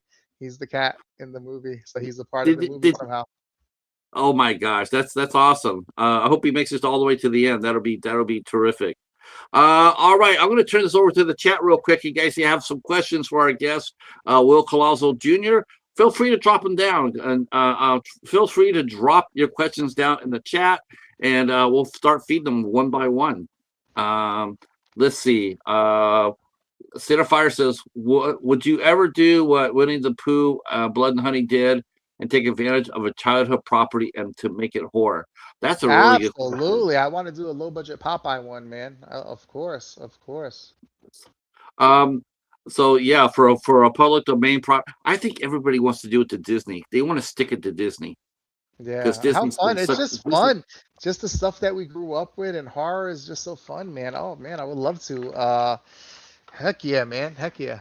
I would love to. I actually saw a decent public domain movie. They did Piglet, and it was actually pretty decent. I walked in there. I'm like, this is not going to work. But then I went there and watched it and was like, it was pretty badass. And the final girl was Hmm. the one thing that kills me about final girls is like whenever they get to match up against the killer, they always hit the killer like once, like over the head, right? Bam, Yeah. and then they drop it like, oh, I'm exhausted. Girl, that guy just got done wiping out all your friends, and let me tell you, he put that bat or that axe on target more than once. So why don't you do that? It drives me nuts. Well, they did that in Scream, the last Scream. They said you had to make sure to Scream finish. did do yes. Your He Scream did a said, great job with that. somebody said, I know different properties, but would you want to do, I almost did do Ginger Dead, man. We were this close. I was in negotiations with Full Moon and they pulled out last minute, unfortunately. I would have made it Oh, so good. It's really sad that they didn't want to do it, but it's all good. I saw Papa let's the see. Slayer. Patrick asking the hard questions. Hell yeah, that's right. We're talking about that. Yeah, because we're talking about the state of indie films, and So go ahead. Before we end this, like let it out, that subject that you were talking about that pissed you off. Let it out, yeah, speak your yeah. mind. Because So you got so a lot of hate. You got a lot of hate because of that. And I felt really bad about that. And it's so funny. I can't name names, but one of the persons that were hating on you came to me complaining about that certain person. Isn't that so funny? How somebody who yeah. was like hating on you in the comments actually had complaints about that person. So people are just bullshit, Uh, man. but there's I've been doing this for a while, and there I have my I'm just like I'm human just like anybody else. There are a couple of people in there like Mikey. I like Mikey a lot, and Mikey Ferguson, Mikey Markov, and there's some good actresses that have come through here. I think she could just shine if she got put in the right situation. I think she could really take off. Two of them actually. I think they could actually take off and go and become major names. But it's frustrating. It's frustrating to sit there and to watch them be used and exploited like that. And I think that I think fans, they recognize that they don't like it any more than I do. And nobody does. You Mhm. see them people comment about that. They'll sit there and say, okay, this, even in the reviews, they'll sit there and comment about, okay, there's exploitive nudity on there. They're calling it out right there too. They're not. It's not. Like that you mentioned about the one actress who said that they got to have nudity in the movie because their fans expect it. Why? To me, Yeah. honestly, why should their fans expect that from you? And They I should be regret expecting a little bit. I regret doing that too. I actually regret doing Yeah, that. You know, I really regretted it after. I was like, oh man, it kind of takes away from the movie. Times are changing, and you know, people are starting to get exposed, and I just think that that's something that has to die. There's, you know, Quentin Tarantino said there's really no place for like sex in these movies. It's a pain in the ass to shoot. So many things go wrong. Somebody could get touched the wrong way. It's just not really. And when you know they say it's just acting, you're really doing those acts. It's acting, but it's really not acting. You're really kissing that yeah, person. You're really touching that person's body. If you don't have to do it, don't fucking do it. Don't. That's not going to make your movie good. It's not going to make your movie good. I want to make something that where you know, a family could watch it. I'd rather make something like that and multiple yeah. people enjoy it. People are just not going to walk out. So it's just a problem we have. And the other thing is the indie horror community is thriving on drama. You know what I'm saying? So it makes somebody like me and also somebody like Mark Polonia, it makes us not want to even deal with the indie horror community when there's just constant drama. So that's why we stay to ourselves and we don't get involved in a lot of stuff because there's Oh constant gosh, I could understand that. I yeah, understand there's that. constant drama and stuff, and they got to stop these drama people who you know whatever that has to stop. It just doesn't look good. It's unprofessional, and you're not going to go nowhere. You think a SAG production is going to hire you if you're just constantly trashing people online and in drama every month? Nobody's going to hire you. Not Wild Eye, not SRS. No studio is going to want to deal with somebody like that. You have to be professional, be respectful, and Facebook drama is not the way to go. Yes, it gets exhausting, Uh, man. Come on, you know. that's why I don't ever read any of that shit. I just I get in there and get to promote everybody I'm talking to, but I don't swim in that pool either. We had a I don't. situation. We had a situation on Clown in the Cabin that got really scary. Somebody did a play to play, and they came to set, and they turned out to be crazy. So we didn't have a bathroom on the set, so I had to go to the woods to take a piss. So I come back, and the person who was helping for the location, he's like, "Oh, go get your gun, go get your gun. Something's it's Texas, everybody has guns. Go get your gun. This guy's crazy. He's attacking people in there." So this guy, I don't know what he was on or whatever. He started like attacking my cast and crew. So we took him out of there. I de-escalated and we got him off the set. You know, if we were unprofessional, something really bad could have happened. You know what I'm saying? Or somebody could have got jumped or Right. whatever. Something could have happened. So it's like you have to be ready for professionalism and stuff, you know, Yeah, like that Indiegogo that scenario, man. I mean, it's almost to the point now where you have to vet the people who you before they come on set. yeah, You have to sit there and have the check with their money just in case when they go in there and they talk to you for 20 minutes, like an interview, like an audition. Like you have yeah, to treat it like an audition. It's like, yeah, okay, you're supposed to do to come out and do this. We get to talk to you for 30 minutes. I want to yeah. see who you are, what you're about, because if they're not there in their mind, I'm going to give them back their check. Thank you for coming, Well, and that's what I then did. That's what I did. I refunded the person. I said, yo, you know what? We don't have to talk about this again, but my cast and the location is not comfortable with you being here. Was there a porta potty? We didn't know there wasn't going to be a porta potty. There was a porta potty last time we were there, and you know, you just got to do what you got to do. You know, you're there to make a movie. You're there to make a movie. You know. that's crazy. Let me go back to the chat real quick. It says here, I can't remember off the top of my head, but did I ever hear back from Michelle Dawson from Halloween Ends? But did Will hear back from Michelle Dawson from Halloween Ends about being in the No, future film of his? no, no, no, Okay. no. Okay. Centerfire says, what will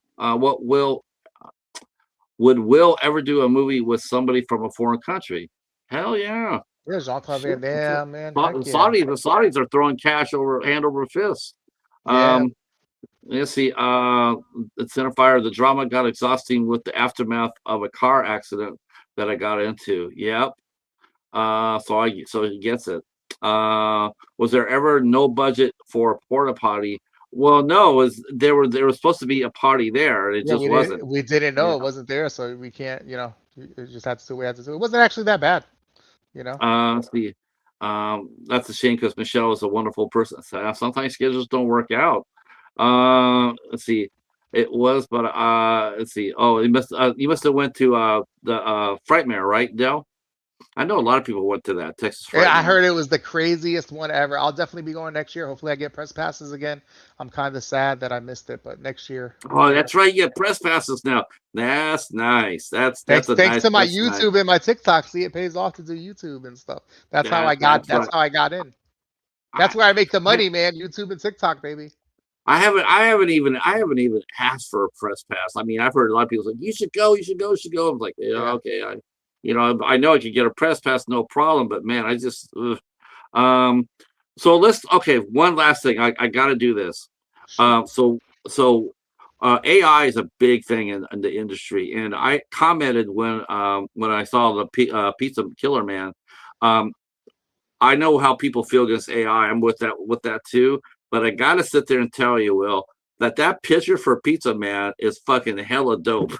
Thanks, man. Thank you. Thank you. I was like, I know that's not going to be a popular opinion, but I'm just telling it right now. That poster there will sell tickets. And this is just a placeholder poster, like Clown in the Cabin and stuff. And then when we get a studio deal, they'll do a new poster. They usually do their own poster and stuff. But hey, man, the power of I can AI, actually it's see a them tool. keeping that. It's I it's a can actually great see tool. them keeping that. Yeah. I don't see them. I don't see them messing with that one at all. I see them keeping that for the movie. So how did you come with the idea of Pizza Man? Well, I always wanted to do like an iconic thing like Jack Frost or Ginger Dead Man. I was actually close to making Ginger Dead Man, and Full Moon pulled out last minute. All respect to them, they're awesome. It was close, man. It was close. We were in talks. We are gonna make a deal, and I guess they didn't want to. I don't know, whatever. But Can I interrupt for one quick second? I know how you can get a deal with Full Moon. That I can tell you. yeah. Just make a sequel to Doctor Mordred. So Killer Pizza Man, this is how the idea came up. My friend Kyle Rappaport, I don't know if you know Kyle, Yeah, had from the show. yeah, he had a thumbnail with a pizza mask on it. I was like, Kyle, do you still have that pizza mask? He wants to make a movie. I was like, I'll send you some money and you could do Pizza Face. You could do Pizza Face with a pizza slasher killer and stuff. But a movie killer had the name Pizza Face. It's a pretty good movie, and they're touring it around. So out of respect, I did a whole name search and everything, and then a whole process, and we came up with the Killer Pizza Man. And then it blew up. Like the next day, it blew up. So I was like, okay, I'm gonna turn him into like a mini little Pizza Man, a puppet movie, like we did with Turkey Day, and that's how we came up with the concept. So it was through Kyle Rappaport's Pizza Mass on his YouTube. So we came up with the concept. Little did I know it was gonna start all this fake, stupid, made up drama. That was the dumbest thing I've ever seen in my life. Like, first of all, nobody owns the word pizza, and nobody owns the word killer. How many movies have the name pizza in it and the word killer? So it was just all that drama that people were sending me. It was so stupid, man. When people were giving it a hard time because you're using the poster. I don't want to give this thing attention. No, they were saying that we stole the movie script and stuff. It was really Oh, crazy. brother. It was God. crazy. I, I was like, I don't you know, even know you. I don't even know you people. Like, what are you guys talking about, man? I don't even know who you are. Uh, the after show talk is going to be pretty fun. That's what I can tell the chat. Sorry, you guys can't make it for this one, but this is going to be a most interesting one. yeah. But I have hit my mark. I've kept you over here over my mark, but that doesn't mean that we can't have you come back. We'll definitely have you come back Yes. and yeah, and talk and This was fun. see This what. was fun, and we kept it real. Guys, listen, stay out of the drama, stay out of the bullshit. Get off your ass and make your movies. Who cares what people say or think? If you're getting your movies out there and you do the best you can, doors are gonna open. And one At least day, make a good movie. Make it a real movie, not just some Atari 1200 shit. And you know yeah, who I'm talking about.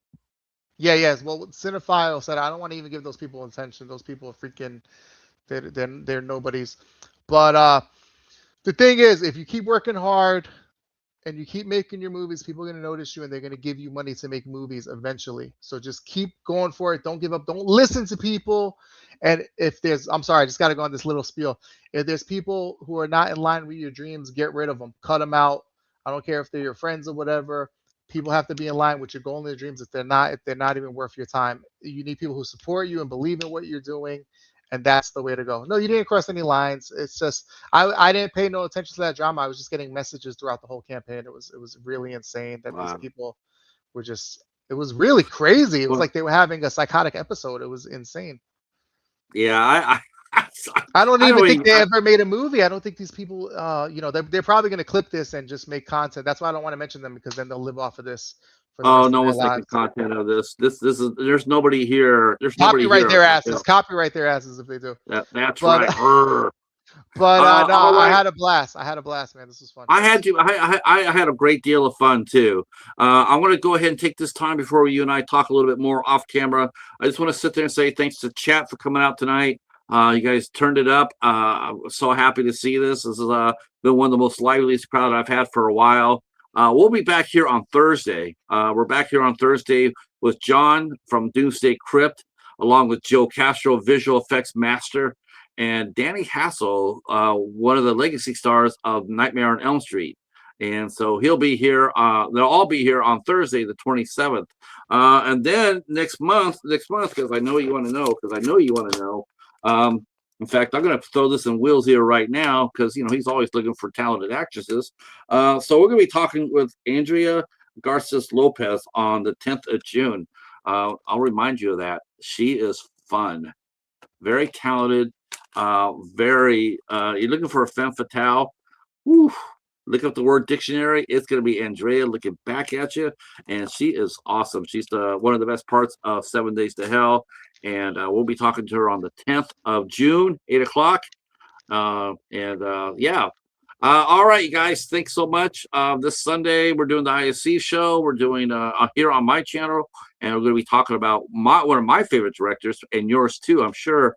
Will, and Joe Lynch. And his movie is Suitable Flesh, and we'll be talking about Suitable Flesh on Sunday for the ISC Midnighters. All right, thanks so much for hanging out. Hey, Doc, says I can wear a wig and pretend to be a talented actress. It has to be That's done giving me some. sometimes. That's giving me some Brian De Palma vibes right It there. has That's to be giving me done some. sometimes. Yeah, Stay positive, guys. Yep. Forget all the haters. Stay right where you're at Positivity. there, Will. Stay right there for a second, Will. To everybody else, I'm going to say goodnight, and we'll see you Thursday. God bless, Peace. guys. Be safe.